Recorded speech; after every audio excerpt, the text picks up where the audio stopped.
La Bible en un an. Lecture du 23 juillet. Romains chapitre 8, versets 9 à 25. Pour vous qui ne vivez pas selon la chair, mais selon l'Esprit, si du moins l'Esprit de Dieu habite en vous. Si quelqu'un n'a pas l'Esprit de Christ, il ne lui appartient pas. Et si Christ est en vous, le corps, il est vrai, est mort à cause du péché, mais l'Esprit est vie à cause de la justice. Et si l'Esprit de celui qui a ressuscité Jésus d'entre les morts habite en vous, celui qui a ressuscité Christ d'entre les morts rendra aussi la vie à vos corps mortels par son Esprit qui habite en vous. Ainsi donc, frères, nous ne sommes point redevables à la chair pour vivre selon la chair. Si vous vivez selon la chair, vous mourrez. Mais si par l'Esprit vous faites mourir les actions du corps, vous vivrez, car tous ceux qui sont conduits par l'Esprit de Dieu sont fils de Dieu. Et vous n'avez point reçu un esprit de servitude pour être encore dans la crainte, mais vous avez reçu un esprit d'adoption par lequel nous crions « Abba, Père ». L'Esprit lui-même rend témoignage à notre esprit que nous sommes enfants de Dieu. Or, si nous sommes enfants, nous sommes aussi héritiers, héritiers de Dieu et co-héritiers de Christ, si toutefois nous souffrons avec lui, afin d'être glorifiés avec lui. J'estime que les souffrances du temps présent ne sauraient être comparées à la gloire à venir, qui sera révélée pour nous. Aussi la création attend-elle avec un ardent désir la révélation des fils de Dieu.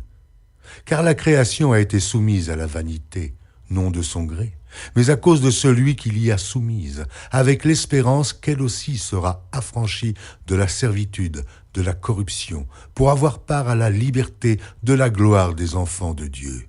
Or, nous savons que jusqu'à ce jour, la création tout entière soupire et souffre les douleurs de l'enfantement. Et ce n'est pas elle seulement, mais nous aussi, qui avons les prémices de l'Esprit. Nous aussi, nous soupirons en nous-mêmes en attendant l'adoption, la rédemption de notre corps. Car c'est en espérance que nous sommes sauvés. Or, l'espérance qu'on voit n'est plus espérance. Ce qu'on voit, peut-on l'espérer encore? Mais si nous espérons ce que nous ne voyons pas, nous l'attendons avec persévérance.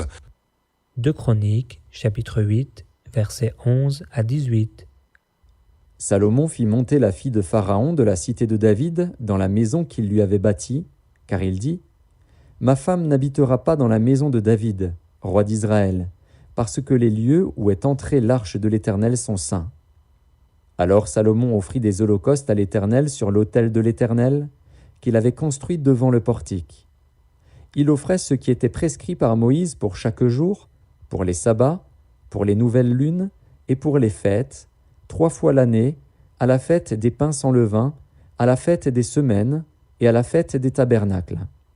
Il établit dans leurs fonctions, telles que les avait réglées David, son père, les classes des sacrificateurs selon leur office, les Lévites selon leur charge, consistant à célébrer l'Éternel et à faire jour par jour le service en présence des sacrificateurs, et les portiers distribués à chaque porte d'après leur classe. Car ainsi l'avait ordonné David, homme de Dieu. On ne s'écarta point de l'ordre du roi pour les sacrificateurs et les Lévites, ni pour aucune chose, ni pour ce qui concernait les trésors. Ainsi fut dirigée toute l'œuvre de Salomon, jusqu'au jour où la maison de l'Éternel fut fondée et jusqu'à celui où elle fut terminée. La maison de l'Éternel fut donc achevée. Salomon partit alors pour Edjon-Guéber et pour Élot, sur les bords de la mer, dans le pays d'Édom. Et Huram lui envoya par ses serviteurs des navires et des serviteurs connaissant la mer. Ils allèrent avec les serviteurs de Salomon à Ophir, et ils y prirent 450 talents d'or qu'ils apportèrent au roi Salomon. 2 Chroniques, chapitre 9. La reine de Séba apprit la renommée de Salomon, et elle vint à Jérusalem pour l'éprouver par des énigmes. Elle avait une suite fort nombreuse, et des chameaux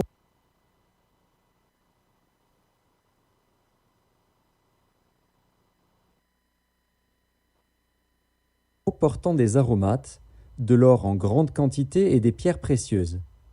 Elle se rendit auprès de Salomon, et elle lui dit tout ce qu'elle avait dans le cœur.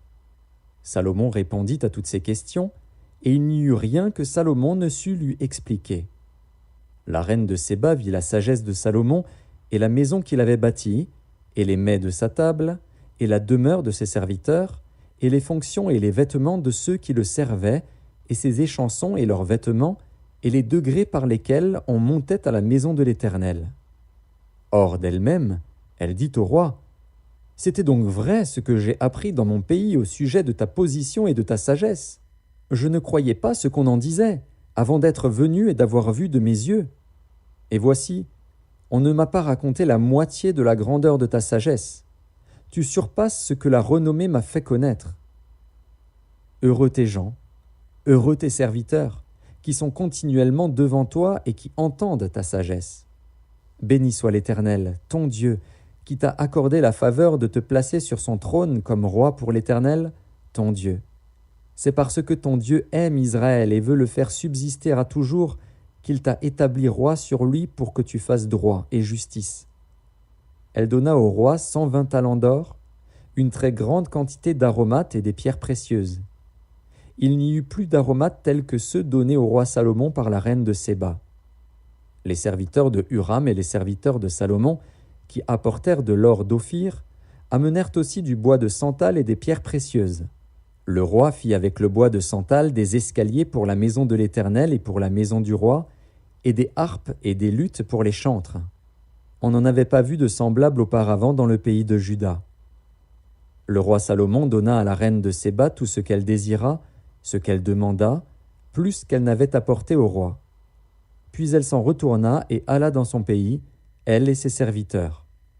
Le poids de l'or qui arrivait chaque année à Salomon était de 666 talents d'or, outre ce qu'il retirait des négociants et des marchands qui en apportaient, de tous les rois d'Arabie et des gouverneurs du pays qui apportaient de l'or et de l'argent à Salomon. Le roi Salomon fit 200 grands boucliers d'or battus, pour chacun desquels il employa 600 cycles d'or battus, et 300 autres boucliers d'or battus, pour chacun desquels il employa 300 cycles d'or. Et le roi les mit dans la maison de la forêt du Liban. Le roi fit un grand trône d'ivoire, et le couvrit d'or pur. Ce trône avait 6 degrés, et un marchepied d'or attenant au trône. Il y avait des bras de chaque côté du siège. 2 lions étaient près des bras, et 12 lions sur les 6 degrés de part et d'autre. Il ne s'est rien fait de pareil pour aucun royaume. Toutes les coupes du roi Salomon étaient d'or, et toute la vaisselle de la maison de la forêt du Liban était d'or pur. Rien n'était d'argent, on n'en faisait aucun cas du temps de Salomon. Car le roi avait des navires de Tarsis naviguant avec les serviteurs de Huram. Et tous les 3 ans arrivaient les navires de Tarsis, apportant de l'or et de l'argent, de l'ivoire, des singes et des paons. Le roi Salomon fut plus grand que tous les rois de la terre par les richesses et par la sagesse. Tous les rois de la terre cherchaient à voir Salomon pour entendre la sagesse que Dieu avait mise dans son cœur. Et chacun d'eux apportait son présent, des objets d'argent et des objets d'or, des vêtements, des armes, des aromates, des chevaux et des mulets, et il en était ainsi chaque année. Salomon avait 4000 crèches pour les chevaux destinés à ses chars, et 12 000 cavaliers qu'il plaça dans les villes où il tenait ses chars et à Jérusalem près du roi. Il dominait sur tous les rois, depuis le fleuve jusqu'au pays des Philistins et jusqu'à la frontière d'Égypte.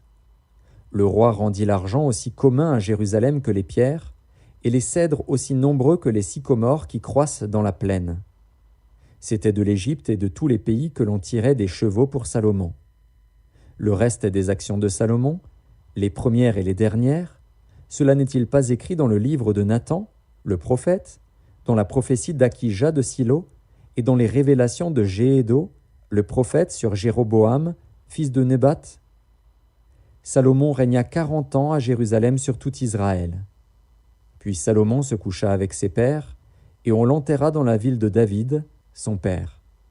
Et Roboam, son fils, régna à sa place. 2 Chroniques, chapitre 10. Roboam se rendit à Sichem, car tout Israël était venu à Sichem pour le faire roi. Lorsque Jéroboam, fils de Nebat, eut des nouvelles, il était en Égypte, où il s'était enfui loin du roi Salomon, et il revint d'Égypte. On l'envoya appeler. Alors Jéroboam et tout Israël vinrent vers Roboam et lui parlèrent ainsi. « Ton père a rendu notre joug dur. Maintenant allège cette rude servitude et le joug pesant que nous a imposé ton père, et nous te servirons. » Il leur dit, « Revenez vers moi dans 3 jours. » Et le peuple s'en alla. Le roi Roboam consulta les vieillards qui avaient été auprès de Salomon, son père, pendant sa vie, et il dit, « Que conseillez-vous de répondre à ce peuple ?» Et voici ce qu'ils lui dirent. « Si tu es bon envers ce peuple, si tu les reçois favorablement, et si tu leur parles avec bienveillance, ils seront pour toujours tes serviteurs. » Mais Roboam laissa le conseil que lui donnaient les vieillards, et il consulta les jeunes gens qui avaient grandi avec lui et qui l'entouraient. Il leur dit, « Que conseillez-vous de répondre à ce peuple qui me tient ce langage ? Allège le joug que nous a imposé ton père. » Et voici ce que lui dirent les jeunes gens qui avaient grandi avec lui. « Tu parleras ainsi à ce peuple qui t'a tenu ce langage. Ton père a rendu notre joug pesant, et toi, allège-le nous. Tu leur parleras ainsi. Mon petit doigt est plus gros que les reins de mon père. Maintenant, mon père vous a chargé d'un joug pesant, et moi je vous le rendrai plus pesant. Mon père vous a châtié avec des fouets, et moi je vous châtierai avec des scorpions. » Jéroboam et tout le peuple vinrent à Roboam le 3e jour, suivant ce qu'avait dit le roi. « Revenez vers moi dans 3 jours. » Le roi leur répondit durement. Le roi Roboam laissa le conseil des vieillards, et leur parla ainsi d'après le conseil des jeunes gens. « Mon père a rendu votre joug pesant, et moi je le rendrai plus pesant. Mon père vous a châtié avec des fouets, et moi je vous châtierai avec des scorpions. » Ainsi le roi n'écouta point le peuple, car cela fut dirigé par Dieu, en vue de l'accomplissement de la parole que l'Éternel avait dite par Akija de Silo à Jéroboam, fils de Nebat. Lorsque tout Israël vit que le roi ne l'écoutait pas, le peuple répondit au roi, « Quelle part avons-nous avec David ? Nous n'avons point d'héritage avec le fils d'Isaïe. À tes tentes, Israël, maintenant, pourvois à ta maison, David. » Et tout Israël s'en alla dans ses tentes. Les enfants d'Israël qui habitaient les villes de Juda furent les seuls sur qui régna Roboam. Alors le roi Roboam envoya Adoram, qui était préposé aux impôts. Mais Adoram fut lapidé par les enfants d'Israël, et il mourut. Et le roi Roboam se hâta de monter sur un char pour s'enfuir à Jérusalem. C'est ainsi qu'Israël s'est détaché de la maison de David jusqu'à ce jour. Psaume chapitre 18, versets 16 à 36. Le lit des eaux apparut. Les fondements du monde furent découverts par ta menace, ô Éternel, par le bruit du souffle de tes narines. Il étendit sa main d'en haut, il me saisit, il me retira des grandes eaux. Il me délivra de mon adversaire puissant, de mes ennemis qui étaient plus forts que moi. Il m'avait surpris au jour de ma détresse, mais l'Éternel fut mon appui. Il m'a mis au large, il m'a sauvé parce qu'il m'aime. L'Éternel m'a traité selon ma droiture, il m'a rendu selon la pureté de mes mains, car j'ai observé les voies de l'Éternel et je n'ai point été coupable envers mon Dieu. Toutes ses ordonnances ont été devant moi et je ne me suis point écarté de ses lois. J'ai été sans reproche envers lui et je me suis tenu en garde contre mon iniquité. Aussi, l'Éternel m'a rendu selon ma droiture, selon la pureté de mes mains devant ses yeux. Avec celui qui est bon, tu te montres bon. Avec l'homme droit, tu agis selon la droiture. Avec celui qui est pur, tu te montres pur, et avec le pervers, tu agis selon sa perversité. Tu sauves le peuple qui s'humilie, et tu abaisses les regards hautains. Oui, tu fais briller ma lumière, l'Éternel mon Dieu, éclaire mes ténèbres. Avec toi je me précipite sur une troupe en armes, avec mon Dieu je franchis une muraille. Les voies de Dieu sont parfaites, la parole de l'Éternel est éprouvée. Il est un bouclier pour tous ceux qui se confient en lui.